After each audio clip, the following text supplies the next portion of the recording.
దేవునికి స్తోత్రం. అవును, కూర్చోబెట్టిన ఆవిడకి వినబడలేదేమో, కూర్చోమనండి. Praise lord.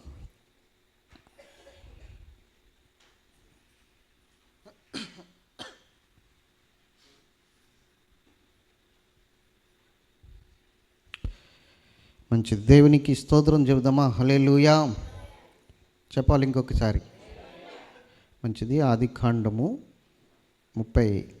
32వ అధ్యాయాన్ని మనం ధ్యానిస్తూ ఉన్నాం. 1-2 వచనాలు మనం ధ్యానించాం. మరి 3 కానించి మనం ధ్యానించబోతున్నాం. దేవునికి మహిమ కలుగును గాక. మంచిది. 10వ వచనం ఒకసారి చదువుదాం. 32లో 10వ వచనం ఒకసారి చదువుదాం. నీవు నీ సేవకునికి చేసిన సమస్తమైన ఉపకారములకును సమస్త సత్యమునకును అపాత్రుడను ఎట్లంటే నా చేతి కర్రతో మాత్రమే ఈ యోర్దాను దాటి తిని ఇప్పుడు నేను రెండు గుంపులైతిని. చాలు, దేవునికి మహిమ కలుగును గాక. యాకోబులో ఒక పశ్చాత్తాపం. దేవుని దగ్గర యాకోబు పాపములను తెలుసుకునేవాడిగా, తన పాపాలేంటో అతనికి అర్థమైనట్లు, అతని అపరాధములేంటో అతడు గ్రహించినట్లు, అతడు తన దేవుని సన్నిధిలో పశ్చాత్తాపం అనేది కలిగినట్లుగా ఇక్కడ మాట్లాడుతున్నాడు. ఈ 10వ వచనంలో అతడు మాట్లాడుతున్న మాట ఏంటంటే, నీవు నీ సేవకునికి చేసిన సమస్తమైన ఉపకారములకును. అర్థమవుతుందా? నీ సేవకునికి చేసిన ఎన్నో ఉపకారాలు ఉన్నాయి. ఆ ఉపకారములకును సమస్త సత్యమునకును అపాత్రుడను అంటున్నాడు. నేను పాత్రుడను గాను. ఎన్ని కార్యాలు నా పట్ల చేసావు దేవా.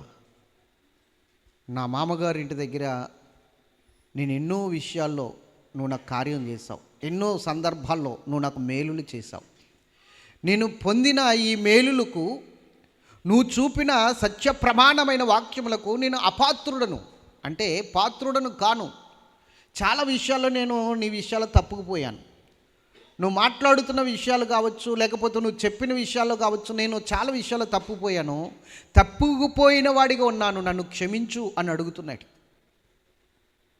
గడిచిన వారం మనం చెప్పుకున్నాం కదా, దేవుడు వాగ్దానం చేస్తుంటే నీ వాగ్దానం కాదు, నేను చెప్పింది చేయి అన్నట్టుగా మాట్లాడాడు కదా. దేవుడు వాగ్దానం చేశాడు 28:13లో.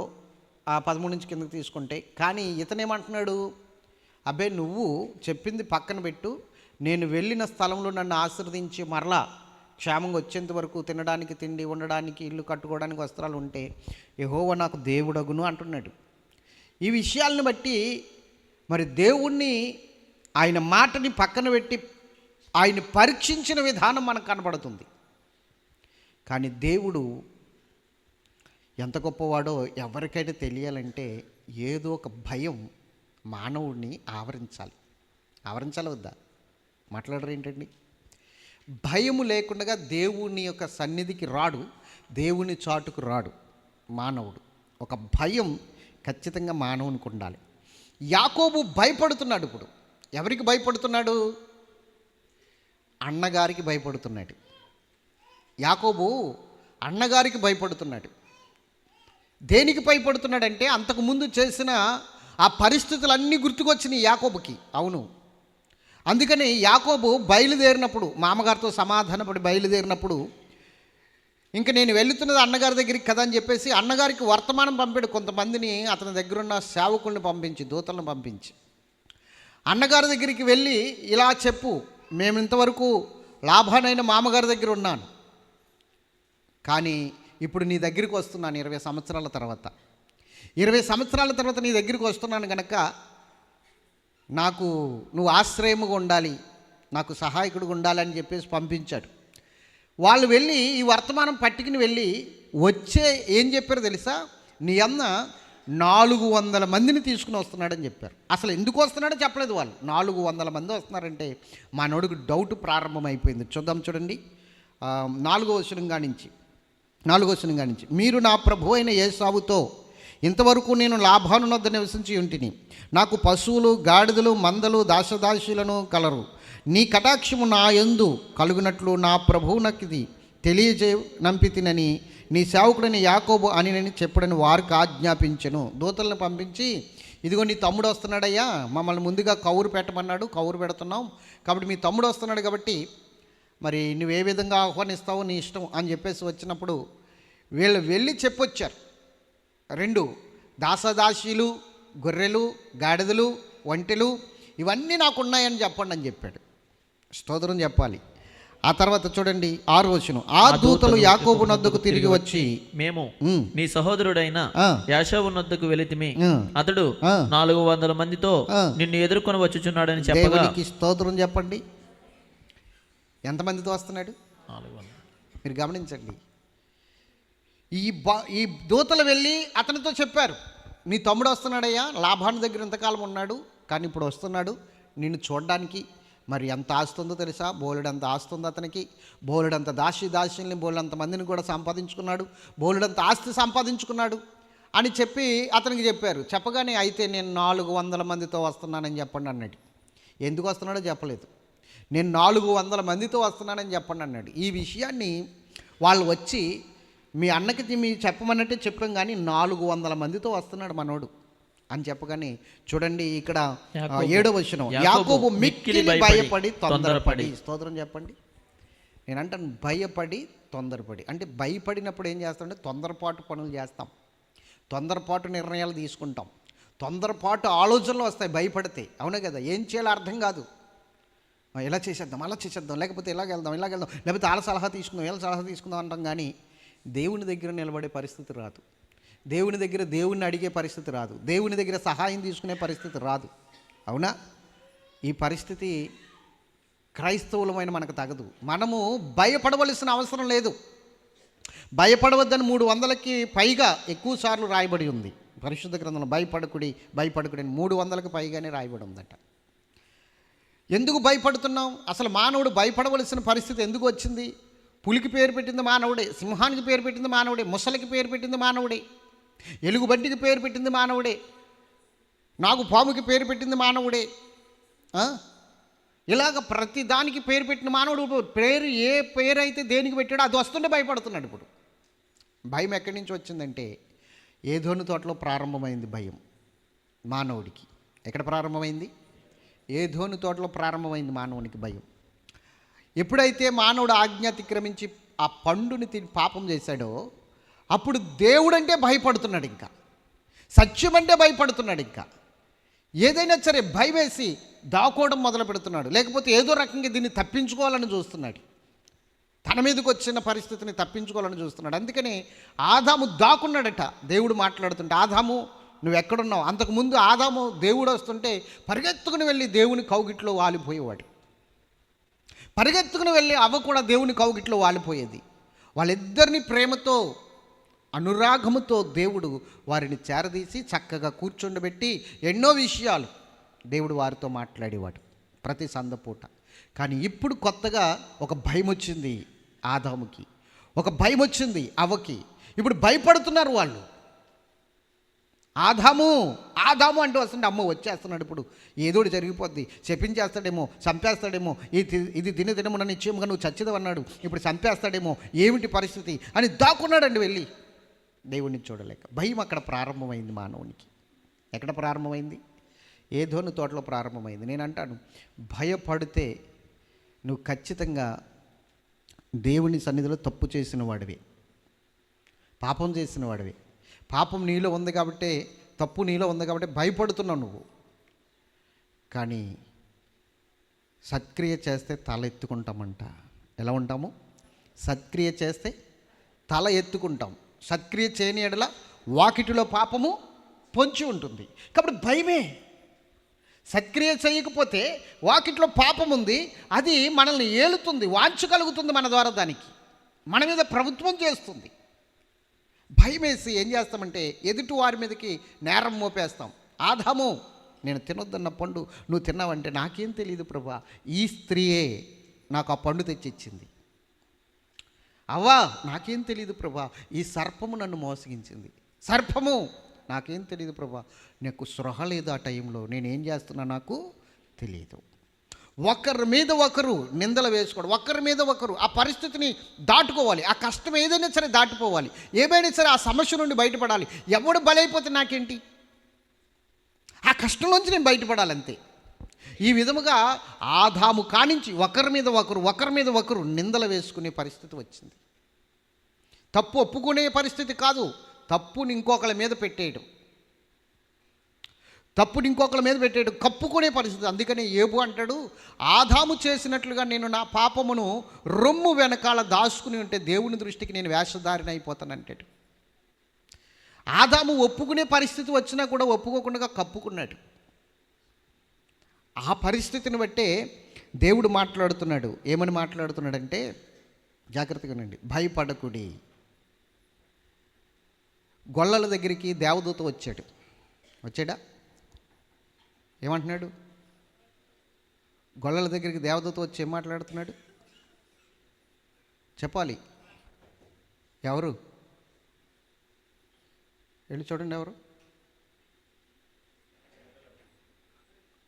లోపలికి వచ్చామనండి. కొట్టనివ్వకండి, పెద్దవాళ్ళు ఉన్నారు పక్కని, కొట్టనివ్వకండి. మరి ఎందుకు అల్లరి చేస్తారు? దేవునికి మహిమ కలుగును గాక. దేవదూతలు గొర్రెల కాపరుల దగ్గరికి వచ్చాయి. గొర్రెల కాపరులు గొర్రెలను కాస్తూ ఉన్నారు. వాళ్ళు గొర్రెల కాపరులే కానీ సామాన్యమైన గొర్రెలను కాయట్లేదు. వాళ్ళు కాస్తున్న గొర్రెలకు ఒక ప్రత్యేకత ఉంది, తెలుసా? ఎంతమందికి తెలుసు? వాళ్ళు కాస్తున్న గొర్రెలకు చెప్పాలి ఒక ప్రత్యేకత ఉంది. ఏమిటా ప్రత్యేకత అంటే, గొర్రెల మందలో నుంచి వీనిన తర్వాత మగ గొర్రెలను సపరేట్ చేస్తారు. పాలు విడిచిన తర్వాత, గొర్రెలు పాలు తాగడం మానేసిన తర్వాత కొంచెము పెద్దవి అవుతుండగా ఏం చేస్తారంటే, ఆ గొర్రెల్ని సెపరేట్ చేసి పస్కా గొర్రె పిల్లలని వాటికి పేర్లు పెట్టి మందలో ఉంచరు. మందలో ఉంచకుండా ఏం చేస్తారంటే, వాటిని సెపరేట్గా పెంచమని గొర్రెల కాపర్లను ఎన్నుకుని వాళ్ళకి ఇస్తారనమాట. పస్కా గొర్రె పిల్లలు అంటే పస్కాకు బలిచ్చే గొర్రె పిల్లలు అన్నమాట. ఇవి మందలో ఉండకూడదు. మందలో ఉంటే ఏం చేస్తాయి, మరలా ఆడగొర్రెలతో కలుస్తాయి.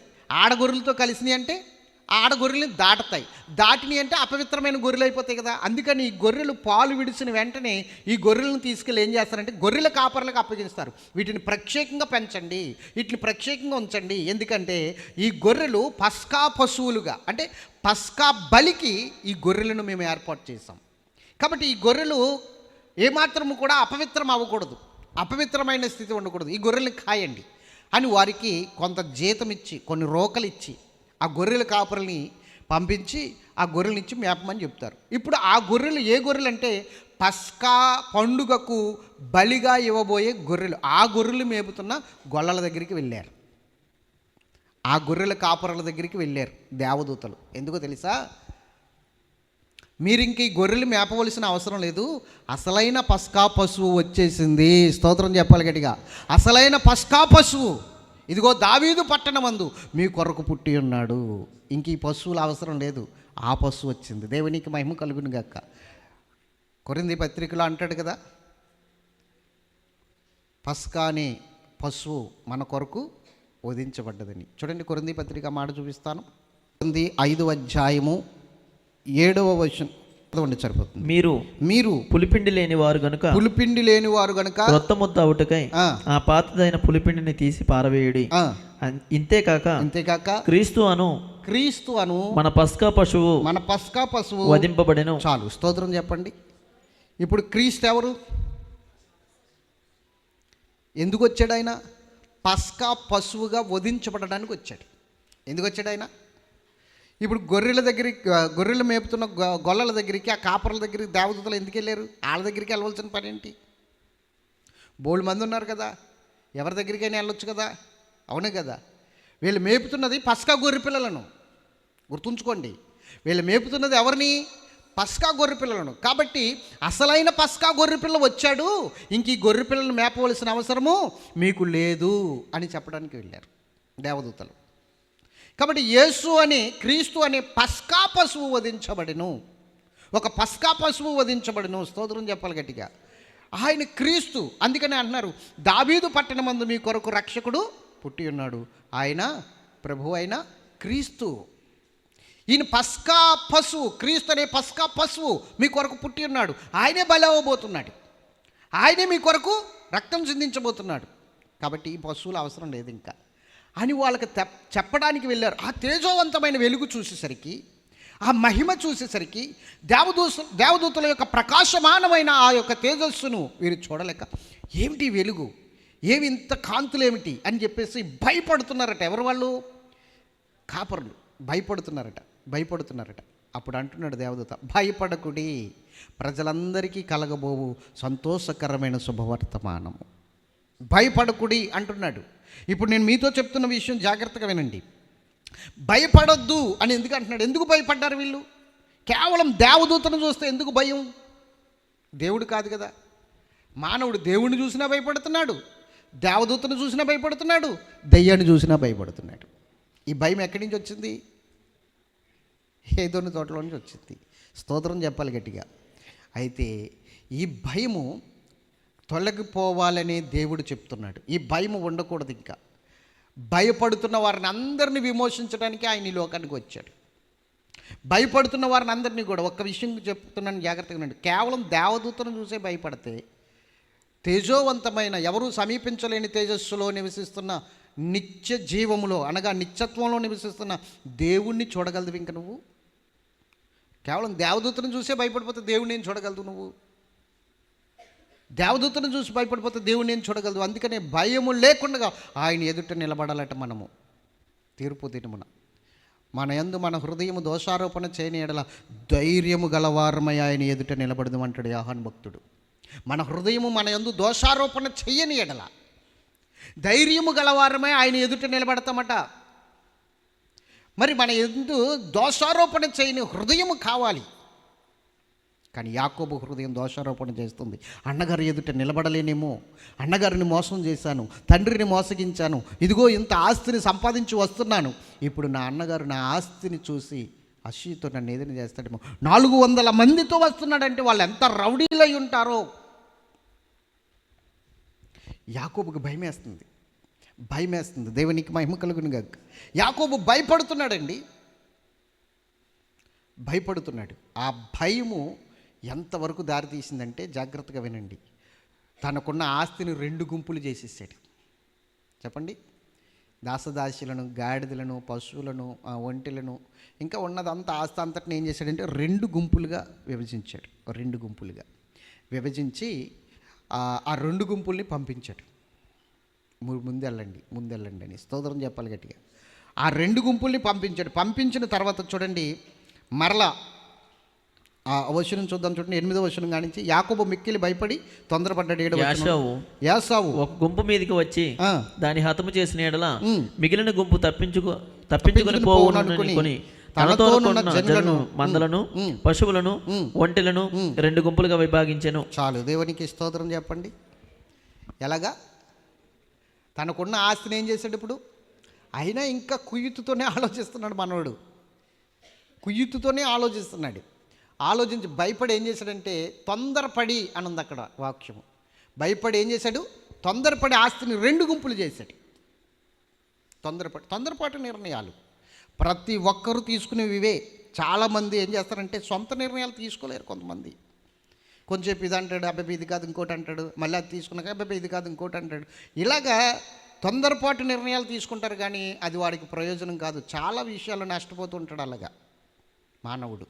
అందుకే నేను చెప్తున్నాను, తొందరపాటు నిర్ణయాలు కాదు. నువ్వు భయపడితే తొందరపాటు నిర్ణయాలు తీసుకోవాలి, కానీ నిదానముగా ఉండి దేవుని వైపు చూసి దేవుని సలహా అడిగితే దేవుడిచ్చేది ఎప్పుడు కూడా శాశ్వతముగా ఉంటుంది, ఆశీర్వాదకరంగా ఉంటుంది, దీవెనకరంగా ఉంటుంది. ఇది గుర్తుంచుకో నువ్వు ఎప్పుడు కూడా. యాకోబు తొందరపడి ఏం చేశాడంటే ఆస్తిని 2 గుంపులు చేశాడు. ఎందుకు చేశాడు? ఒకవేళ ఒక గుంపు మీదకి దండెత్తి 400 మందితో వస్తే ఇంకో గుంపు తప్పించుకుంటే ఆ ఆస్తి అయినా మిగులుతుంది నాకు. ఈ ఆస్తి పట్టుకుపోయాడు అనుకో, ఒక గుంపును పట్టుకుపోయాడు అనుకో, ఇంకో గుంపు ఉంటుంది, కనీసం ఆ ఆస్తి అయినా నాకు మిగులుతుందని 2 గుంపులు చేశాడు. అయితే మరలా ఏం చేశాడంటే ప్రార్థన చేసుకున్నాడండి. నేను అపాత్రుడిని ప్రభువా, నేను పాత్రుడిని కాదని 9-10 వచనాల్లో ప్రార్థన ఉంటుంది. స్తోత్రం చెప్పాలి గట్టిగా. నేను చాలా పాపిని ఒప్పుకుంటున్నాడు అక్కడ, ఒప్పుకునే పరిస్థితి. నిజమే. ఈరోజు నేను ఒక విషయం చెప్తాను. యాకోబు ఒప్పుకునే స్థితి దేవుని దగ్గర దేవుడే దిగి వచ్చేంత రీతికి మారింది. అర్థమవుతుందా? మనం వచ్చే వారం తెలుసుకుంటాం దేవుడు దిగి వచ్చిన స్థితి. యాకోబు ఒప్పుకుంటున్నాడు అక్కడ, నేను అపాత్రుణ్ణి, నేను దీనికి పాత్రుణ్ణి గాను, నీ కార్యాలకు కానీ, నీ ఉపకారాలకు కానీ, నీ సత్యవాక్యాలకు కానీ, నీ వాగ్దానాలకు కానీ నేను పాత్రుణ్ణి గాను, నేను అపాత్రుణ్ణి అని చెప్పేసి ఒప్పుకుని నన్ను క్షమించమని అడిగేంత స్థితికి వచ్చాడు. అంటే అతని పాపాలు అతనికి బయటపడ్డాయి, అతని అపరాధాలు అతనికి బయటపడ్డాయి. చూడండి, భయం వచ్చినప్పుడు ఖచ్చితంగా ఇలాంటి పరిస్థితి మానవుడికి వస్తుంది. ఒక్కొక్కడు అంటాడు, నేను ఏం తప్పు చేశానో, నేను ఏం పాపం చేశానో నాకు అర్థం కావట్లేదు అంటాడు. కానీ అర్థం చేసుకోవడానికి, దేవుని దగ్గర ఒప్పుకోవడానికి నువ్వు ప్రయత్నిస్తే దేవుడు నీ ప్రతి పాపం బయట పెడతాడు. యాకోబు ఒప్పుకునే పరిస్థితి వచ్చేసింది అక్కడ. నేను అపాత్రుణ్ణి, నేను పాత్రుణ్ణి కాను అని ఎప్పుడైతే యాకోబు ప్రార్థన చేస్తున్నాడో దేవుడు అతనికి ఒక సలహా, స్తోత్రం చెప్పాలి గట్టిగా. దేవుడు ఒక ఆలోచన ఇచ్చాడు, నువ్వు ఉండి ఇక్కడ, నీతో మాట్లాడాలి. అతనిలో ఇంక ఈ రాత్రి అంతా నేను ఇక్కడ ఉండిపోవాలి, నా భార్యని బిడ్డల్ని పంపించేయాలి, ఎబ్బేకు రేవు దాటించేసి వాళ్ళని పంపించేసి నేను ఉండాలి. దేవునితో ఏమైనా సరే ఈ రాత్రి నేను మాట్లాడాలి, దేవుడితో ఏమైనా సరే మాట్లాడి ఒక వాగ్దానం పట్టుకుని వెళ్ళాలి, ఒక ఆశీర్వాదం పట్టుకుని వెళ్ళాలన్న ఒక ఆలోచన విధానం యాకోబులో మెదులుతుంది. ఎస్, నువ్వు దేవుని దగ్గర ఎప్పుడైతే ఒప్పుకుంటావో అప్పుడు దేవుని దగ్గర నుంచి నీకు ఒక చుసున వస్తుంది, ఒక పట్టుదల వస్తుంది. నేను ఈరోజు దేవుణ్ణి ఏమైనా సరే కలుసుకోవాలి, దేవునితో మాట్లాడాలి, నేను ఖచ్చితంగా ఈ శాపం నుండి విడిపించబడాలి, ఈ ఆశీర్వాదాన్ని నేను పొందుకోవాలి అన్న ఒక పట్టుదల నీకు ఎప్పుడైతే నువ్వు దేవుని సన్నిధిలో నిలబడుతున్నావో, ఈ విధంగా ఒప్పుకుంటున్నావో అప్పుడు నీకు వస్తుంది. మరలా ఇంకొకటి ఆలోచించాడు, సరే ఒకవేళ ఈ రెండు గుంపుల్ని అన్నగారు పట్టుకోకుండా అన్నగారిని శాంతపరుద్దామని చెప్పేసి కొంచెము కానుక అన్నగారికి ముందుగా పంపుతున్నాడు. కొంచెం కానుక, దేవునికి మహిమ కలుగును గాక. 11వ వచనం కానీ చూద్దాం, చూడండి. నా సహోదరుడైన యాషావు చేతి నుండి దయచేసి నన్ను తప్పించుము, అతడు వచ్చి పిల్లలతో తల్లిని నన్ను చంపునేమో అని అతనికి భయపడుచున్నాను. చెప్పండి, ఇప్పుడు భయం ఎవరికి? యాకోబుకి. దేనికి? పిల్లల్ని తల్లిని అంతా చంపేసి ఆస్తులు పట్టుకుపోతాడేమో అని భయపడుతున్నాడట. భయం, యాకోబుకు భయం వేస్తుంది. అవును, తప్పు చేస్తే ఖచ్చితంగా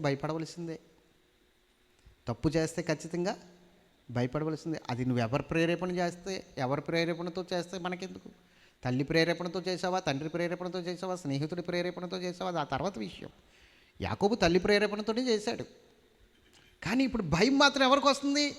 ఆల్రెడీ అప్పుడే అన్నాడు యాకోబు తల్లి దగ్గర, నాన్నగారు కనుక ఇది గుర్తిస్తే ఆశీర్వాదానికి బదులు శాపం వస్తుంది. తండ్రి దీన్ని గుర్తించాడంటే నేను శపించబడతాను కదా అన్నాడు. కానీ ఇక్కడ విషయం చెప్పుకుంటున్నాను, 20 సంవత్సరాలు మనశ్శాంతి లేదు, 20 సంవత్సరాల తర్వాత అన్నగారి దగ్గరికి వస్తున్నప్పుడు కూడా మనశ్శాంతి లేదు. ఏమి చేస్తాడో అన్న భయం. ఒప్పుకోలేని పరిస్థితి నీలో ఉన్నప్పుడు, కప్పుకునే పరిస్థితి నీలో ఉన్నప్పుడు ఖచ్చితంగా భయపడుతూనే బ్రతకాలి. దేనికైనా సరే భయపడుతూనే బ్రతకాలి. దేవునికి భయపడితే లోకానికి భయపడక్కర్లేదు, కానీ దేవునికి భయపడకపోతే లోకంలో ఉన్న ప్రతి ఒక్కరు తలదించుకునే పరిస్థితి, వాళ్ళందరి దగ్గర నువ్వు తలదించుకునే పరిస్థితి వస్తుంది. ఎస్, ఎందుకంటే లోకానికి నువ్వు భయపడవలసిన పరిస్థితి వస్తుంది, తప్పు చేసావు కాబట్టి. అదే దేవునికి భయపడితే ఎక్కడ తప్పు చేయవు కనుక, దేవుని భయంతో నువ్వు కరెక్ట్గా ఉంటావు కనుక ఎవరికి భయపడవలసిన అవసరం లేదు. కానీ దేవునికి భయపడకపోతే ఖచ్చితంగా లోకానికి భయపడాలి, లోకంలో ఉన్నవారికి భయపడాలి, వాళ్ళ దగ్గర తలదించుకునే బ్రతకాలి ఎప్పుడు కూడా. కానీ నువ్వు తల దేవుని దగ్గర దించుకో, నిన్ను తగ్గించుకో, నీ పాపములు దేవుని దగ్గర ఒప్పుకుని దేవునికి భయపడు, లోకానికి నువ్వు ధైర్యంగా నిలబడే వ్యక్తిగా ఉంటావు. సింహము వలె, నీతిమంతుడు సింహము వలె ఉంటాడట. స్తోత్రం చెప్పండి గట్టిగా. గర్జిస్తూ ఉంటాడట ఎప్పుడు కూడా నీతిమంతుడు, భయపడడు. వాడు భయపడవలసిన అవసరము లేదు. ఇక్కడ యాకోబు భయపడుతున్నాడు. యాకోబు దేనికి భయపడుతున్నాడంటే అన్నగారు వస్తాడేమో అని. చేశాడు తప్పు ఉంటే ఖచ్చితంగా భయపడాలి, నీలో ఏదో లోపం ఉంటే ఖచ్చితంగా భయపడాలి, భయపడి తీరుతావు, లేకపోతే నాకు భయం ఏంటంటే అంటావు. స్తోత్రం చెప్పాలి గట్టిగా. హల్లెలూయా. ఇక్కడ చూడండి 13వ వచనం. అతడు అక్కడ ఆ రాత్రి గడిపి తాను సంపాదించిన దానిలో తన అన్నయ్య యాషావు కొరకు ఒక కానుకను, అనగా 200 మేకలను, 20 మేకపోతులను, 200 గొర్రెలను, 20 పొట్టేలను, పాడి ఒంటెలను వాటి పిల్లలను 40 ఆవులను 10 ఆబోతులను 20 ఆడుగాడిదలను 10 గాడిద పిల్లలను తీసుకుని మందను వేరువేరుగా తన దాసుల చేతికి అప్పగించి, మీరు మందకు నడుమ ఎడమ నుంచి నాకంటే ముందుగా సాగిపోండని తన దాసులతో చెప్పాను. మరియు వారిలో మొదటి వానితో, నా సహోదరుడైన యాషావు నిన్ను ఎదుర్కొని, నీవెవరి వాడువు, ఎక్కడ వెళుచున్నావు, నీ ముందరనున్నవి ఎవరు అని నిన్ను అడిగిన యెడల నీవు, ఇవి నీ సేవకుడైన యాకోబువి, ఇది నా ప్రభు అయిన యాషావు కొరకు పంపబడిన కానుక, అదిగో అతడు నా వెనుక వచ్చుచున్నాడని చెప్పమని ఆజ్ఞాపించెను. అట్లతడు, నేను ముందుగా పంపుచున్న కానుకల వలన అతని సమాధానపరిచిన తరువాత నేను అతని ముఖము చూసేదను. అప్పుడు అతడు ఒకవేళ నన్ను కటాక్షించుకొని, మీరు యాషావును చూచినప్పుడు ఆ చొప్పున అతనితో చెప్పవలననియు, మీరు, ఇదిగో నీ సేవకుడని యాకోబు మా వెనుక వచ్చుచున్నాడని చెప్పవలననియు రెండవ వానికి మూడవ వానికి మందల వెంబడి వెళ్ళిన వారందరికీ ఆజ్ఞాపించెను. అతడు కానుకను తనకు ముందుగా పంపించి తాను గుంపులో ఆ రాత్రి నిలిచెను. ఆ రాత్రి అతడు లేచి తన ఇద్దరు భార్యలను, తన ఇద్దరు దాసీలను, తన 11 మంది పిల్లలను తీసుకుని యబ్బేకు రేవు దాటిపోయెను. యాకోబు వారిని తీసుకొని ఆ ఏరు దాటించి తనకు తగిలినదంతయు పంపివేశను. చాలు, దేవునికి స్తోత్రం చెప్పాలి. 24 నుంచి వచ్చే వారం చూసుకుందాం. ఇప్పుడు చెప్పండి, యాకోబు ఇంకొక భాగాన్ని తయారు చేశాడు. ఇందాక 2 భాగాలు చేశాడు ఆస్తిని, ఇప్పుడు ఇంకొక భాగాన్ని చేశాడు. మొత్తం 3 భాగాలు చేశాడు. అవునా? ఇప్పుడు ఆ 3 భాగాల్లో ఒక భాగము, ఏదో ఒక భాగం ఎవరికి కనబడితే వాళ్ళు, ఈ 3 భాగాల్లో ఎవరికి కనిపించినా నా అన్నయ్య ఏసావు, ఇది నీ కొరకే కానుక, మీ దాసుడైన యాకోబు పంపించాడు, మీ తమ్ముడైన యాకోబు పంపించాడు, తీసుకోండి అని ఆ కానుకనిస్తే ఆ కానుకతోనైనా ఆయన సమాధానపరచబడతాడేమో. స్తోత్రం చెప్పండి.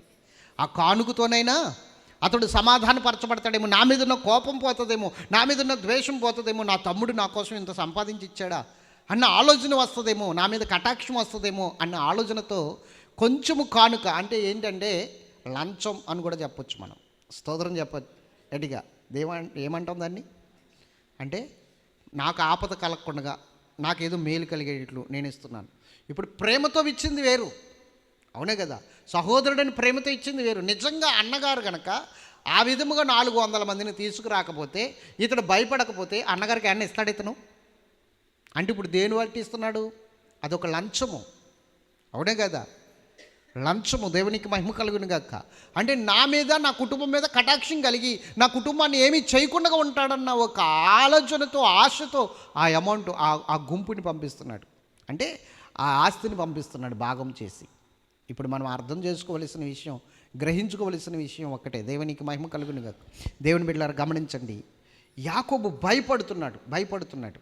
నేను అంటాను, ఆ భయం ఎప్పుడు పోద్ది అంటే, దేవుడు నిన్ను దర్శించిన తర్వాత, దేవుని దర్శనం నువ్వు చూసిన తర్వాత, నీ పాపములన్నీ కూడా దేవుని ప్రత్యక్షతలో కడగబడిన తర్వాత, అవన్నిటి నుండి నువ్వు వేరైన తర్వాత, చీకటి వెలుగు నుండి వేరవుతేనే వెలుగుకు విలువ. లేకపోతే చీకటితో వెలుగు కలిసిందనుకో, అది చీకటి అని చెప్పుకోవాలా, వెలుగని చెప్పుకోవాలా? వెలుగుకు విలువ ఉండాలంటే చీకటి వేరవ్వాలి, వెలుగు సంబంధిగా మనం మారాలి. కాబట్టి ఈ సమయాన్ని బట్టి నేను చెప్తున్న విషయం ఒక్కటే, పాపము నీలో ఉన్నంత వరకు భయపడుతూనే ఉంటావు. పాపం నీలో నుండి బయటికి పోతే ధైర్యముగా ఉంటావు. స్తోత్రం చెప్పాలి గట్టి. యాకోబులో ఉన్నది పాపం. ఆ పాపాన్ని తీసివేయడానికి మొట్టమొదటిగానే దేవుడు దర్శించి నిచ్చెన దర్శనమిచ్చి ఒప్పుకోమని చెప్పాడు. కానీ అక్కడ ఒప్పుకోలేదు. ఒప్పుకోకపోతే ఏదో ఒక రోజున ఖచ్చితంగా నువ్వు శిక్ష అనుభవించి తీరుతావు. ఒప్పిస్తాడు నీ చేత, కానీ ఈలోగా నువ్వు నలిగిపోతావు. నువ్వు చేస్తున్న పనులన్నీ కూడా సఫలం అవ్వు. 20 సంవత్సరాలు నలిగిపోయాడు యాకోబు. అప్పుడు ఒప్పుకుంటే అసలు పరిస్థితి వేరేగా ఉండేదేమో, అప్పుడు పరిస్థితి. కానీ అప్పుడు దర్శనాన్ని గుర్తించలేదు, దేవుని మహిమను గుర్తించలేదు, ఆ ప్రత్యక్షతను గుర్తించలేదు. ఈరోజు చాలామంది దేవుని ప్రత్యక్షతను గుర్తించకే అలా ఉండిపోతున్నారు. ఎక్కడేసిన గొంగలి అక్కడే అన్నట్లుగా. ఎన్నోసార్లు దేవుడు నీతో మాట్లాడుతున్నాడు, కానీ నీకు ఆ విషయంలో అర్థం కావట్లేదు దేవుని మాట. ఎన్నోసార్లు నిన్ను దేవుడు టచ్ చేస్తున్నాడు, ఆ స్పర్శ నీకు తెలియట్లేదు. ఎన్నోసార్లు దేవుడు నిన్ను ప్రేరేపిస్తున్నాడు, కానీ ఆ ప్రేరేపణ అణిసివేసుకుంటున్నావు. నువ్వు ఇలా ఉండు, ఇలా నడువు, ఇలా చెయ్యి అని మాట్లాడుతున్నాడు, దర్శనమిస్తున్నాడు, తాకుతున్నాడు, ప్రేరేపిస్తున్నాడు. అయినా కూడా నిన్ను నువ్వు అమ్మేసుకుంటున్నావండి సాతానుడికి.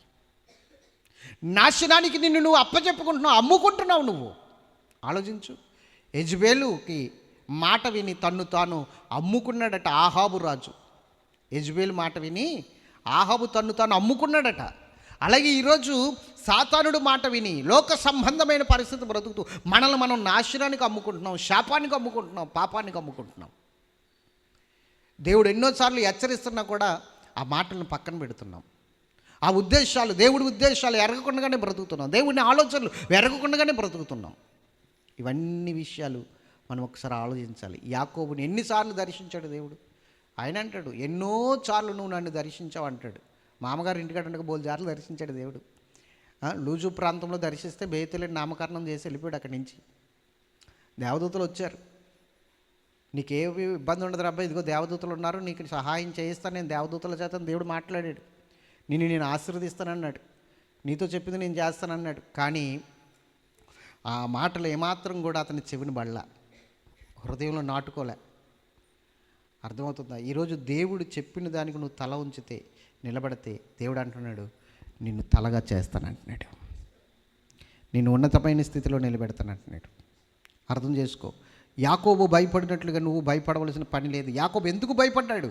దేనికి భయపడ్డాడు? పాపం ఉంది కాబట్టి భయపడ్డాడు. అపరాధం అతనిలో ఉంది కాబట్టి భయపడ్డాడు. ఈరోజు నువ్వు భయపడుతూనే బ్రతుకుతున్నావేమో, రేపు ఏం జరుగుతుందో ఏమో, ఈ పరిస్థితి ఏమవుతుందో, అసలు ఈ స్థితి ఏమవుతుందో, ఈ శోధన ఏ విధంగా పోతుందో భయపడుతూనే బ్రతుకుతున్నావేమో. వచ్చేస్తాడేమో, ఆడొచ్చేస్తాడేమో, ఈడొచ్చేస్తాడేమో, ఏం చేసేస్తాడో, ఏం మాట్లాడేస్తాడో, ఏ విధంగా దూషించేస్తాడో భయపడుతూనే బ్రతుకుతున్నావేమో. దేనికోసం భయపడాలి? ఎందుకు భయపడాలి? యాకోబు ఎందుకు భయపడ్డాడు? పాపం ఉంది కాబట్టి. మనం ఎందుకు భయపడుతున్నాం? పాపం ఉంది కాబట్టి. పాపాన్ని ఒప్పుకునే స్థితికి రావాలి, విడిచిపెట్టే స్థితికి రావాలి. అప్పుడు దేవుడు ఖచ్చితంగా మనల్ని ధైర్యవంతులుగా నిలబెడతాడు. స్తోత్రం చెప్పాలి గట్టిగా. నేను పొద్దుట చెప్పాను, చెవుకోడిపాలెం గ్రామంలో నీతిమంతుడు విశ్వాసం మూలముగా జీవిస్తాడు. నీతిమంతుడు ఎలా జీవిస్తాడు? ఇంకాడికి భయం ఉండదు, ఏదైనా భయం ఉండదు. విశ్వాసం ఉంది వాడికి. స్తోత్రం చెప్పాలి గట్టి.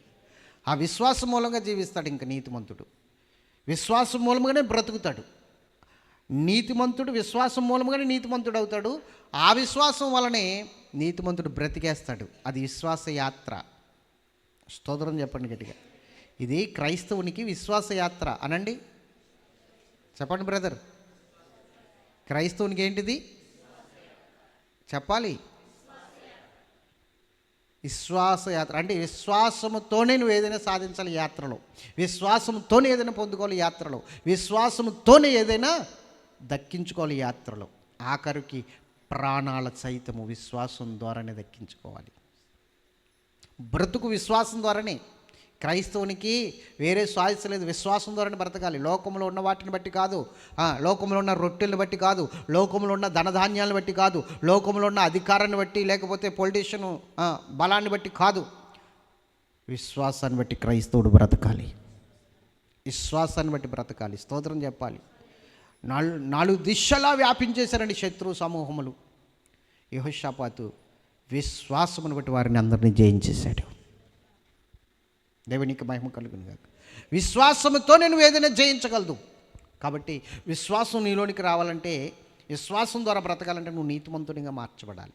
నీతిమంతుడిగా మార్చబడాలి అంటే నీ పాపములన్నిటినీ దేవుని సన్నిధిలో ఒప్పుకుని విడిచిపెట్టాలి. అప్పుడు నీతిమంతుడిగా మారి నీతిమంతుడి విశ్వాస మూలముగా జీవిస్తాడు. భయపడడు. ఇంకా దేనికి భయపడడు. కరువు వచ్చిందా భయపడడు, ఖడ్గం వచ్చిందా భయపడడు, వస్త్రహీనత వచ్చిందా భయపడడు, ఆఖరికి మరణం వచ్చినా భయపడడు. విశ్వాస వీరుడు కదా, విశ్వాస యాత్ర కదా ఇది. విశ్వాసంతో ప్రతిదీ జయించుకుంటూ వస్తాడనమాట. అందుకని విశ్వాస యాత్ర అన్నారు క్రైస్తవులకి. ఇది దేవునికి మహిమ కలుగును గాక. అర్థం అవట్లేదు చాలామందికి, గ్రహింపు రావట్లేదు. ఏదో సాధించేయాలి, ఏదో సంపాదించేయాలి, ఏదో చేసేయాలి, గొప్పవాడిని అనిపించుకోవాలి. ఏమీ అవ్వదు నీ వల్ల. దేవుని కృప లేకపోతే ఏమీ అవ్వదు నీ వల్ల. నువ్వు జీరో, గుర్తుంచుకో. ఎప్పుడు జీరోవే. జీరోకో పక్కన 1 యాడ్ చేస్తేనే అది 10ల సంఖ్యలోకి వస్తుంది జీరో. ఆ తర్వాత ఈ పక్కన ఇంకో 1 యాడ్ చేస్తేనే అది 100ల సంఖ్యలోకి వస్తుంది జీరో. 10ల సంఖ్యలోనికి రావాలంటే మహోన్నతుని చాటుకు రావాలి. 100ల సంఖ్యలోనికి రావాలంటే సర్వోన్నతుని నీడలోనికి రావాలి. ఈ జీరో మహోన్నతుని చాటును నివసించువాడు సర్వోన్నతుని చెప్పాలి విశ్రమించువాడు. దేవునికి మహిమ కలుగును గాక. మరి ఇప్పుడు అర్థమవుతుందా? ఆ 1 మహోన్నతుడు, ఈ 1 సర్వోన్నతుడు. మయ్యా నువ్వు జీరో. ఆ 1 లేకపోయినా ఈ 1 లేకపోయినా నువ్వు జీరో. నీ వల్ల ఏమీ కాదు. ఏదో చేసేద్దామనుకోండి ఏం చేయగలదు నువ్వు? ఏమవుతుంది నీ వల్ల? గడ్డి పరకవదు. ఆయన కృప లేకపోతే, ఆయన దయ లేకపోతే, ఆయన నిన్ను చూడకపోతే అంతా రివర్స్ అయిపోతుంది.